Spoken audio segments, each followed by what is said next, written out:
কি হবে যদি আপনার পরিবারে অশান্তি লেগেই থাকে?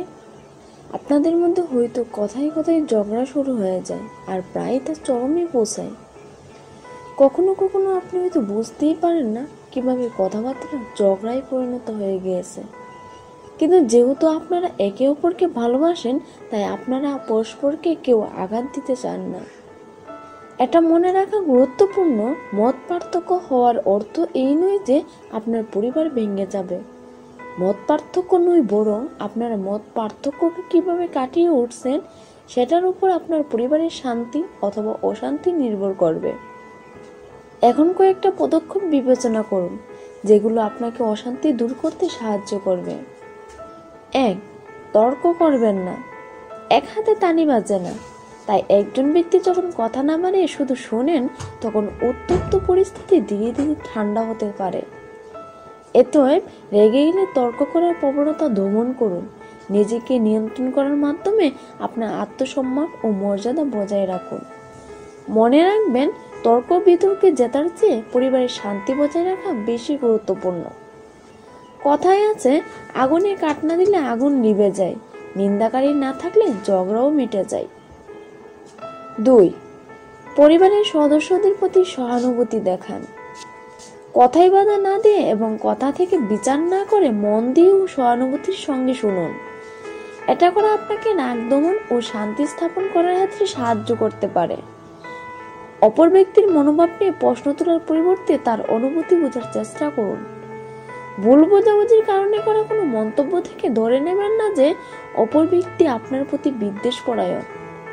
অধিকাংশ ক্ষেত্রে নির্দয়ী অথবা প্রতিশোধ পরায়ণ মনোভাব নয়, বরং একজন ব্যক্তি রাগের মাথায় কিংবা দুঃখ পেয়ে হয়তো রূঢ় মন্তব্য করে ফেলে। 3. মাথা ঠান্ডা করুন।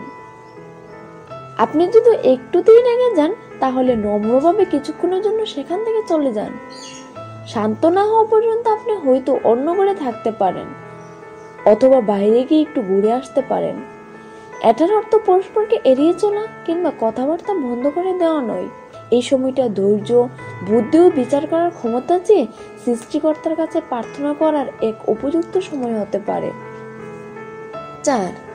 আপনার করণীয় কি এবং কিভাবে করবেন তা ভাবুন। কড়া ভাষায় উত্তর দেওয়াই যদি আপনার উদ্দেশ্য হয়, তাহলে পরিস্থিতি কখনোই ভালো হবে না। তাই এমন কিছু করার চেষ্টা করুন যা আপনার প্রিয়জনের মনের হত সারিয়ে তুলতে সাহায্য করবে। তার কেমন অনুভব করা উচিত সেই বিষয়ে আপনার মতামত চাপিয়ে দেবেন না। এর পরিবর্তে আপনি নম্রভাবে তাকে নিজের মতামত প্রকাশ করার সুযোগ দিন এবং তার কাছ থেকে যে সাহায্য পেয়েছেন ও যা কিছু জানতে পেরেছেন সেটার জন্য তাকে ধন্যবাদ দিন। 5. চিৎকার ত্যাগ করুন, নমনীয়তা বজায় রাখুন। পরিবারের মধ্যে একজন ব্যক্তি যখন ধৈর্য হারিয়ে ফেলেন, তখন অপর ব্যক্তিও রেগে যেতে পারেন। আপনি যতই রেগে যান না কেন, ব্যঙ্গ, অপমান কিংবা চিৎকার চেঁচামেচি করার তীব্র আকাঙ্ক্ষা প্রতিরোধ করুন। আঘাত দেওয়ার উদ্দেশ্যে এই ধরনের অভিযোগ করা এড়িয়ে চলুন, যেমন আমার জন্য তোমার তো কোনো চিন্তাই নেই কিংবা আমার কথা তো তোমার কানেই ঢুকে না। এর পরিবর্তে আপনার সাথীর আচরণ কিভাবে আপনাকে আঘাত দিয়েছে তা কোমলভাবে তাকে জানান, যেমন আমার খুব খারাপ লাগে যখন তুমি এভাবে কথা বলো বা এই কথাগুলো বলো ইত্যাদি। ধাক্কা দেওয়া, চড় ও লাথি মারা কিংবা অন্য কোনো দূরত্বমূলক আচরণের পিছনে কোনো অজুহাত থাকতে পারে না।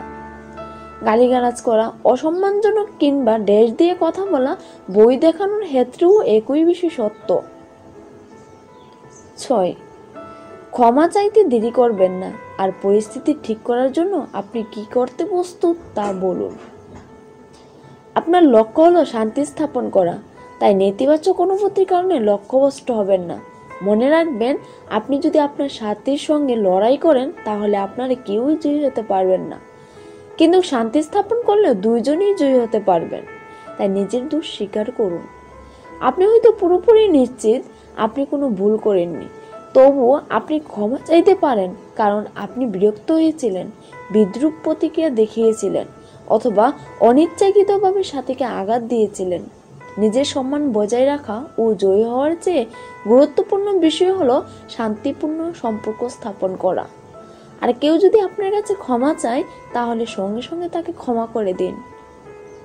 সবাই ভালো থাকুন, সুস্থ থাকুন। এ ধরনের আরও ভিডিও পেতে চ্যানেলটি সাবস্ক্রাইব করে পাশে থাকুন। ভিডিও ভালো লাগলে লাইক, কমেন্ট ও শেয়ার করতে ভুলবেন না। ধন্যবাদ।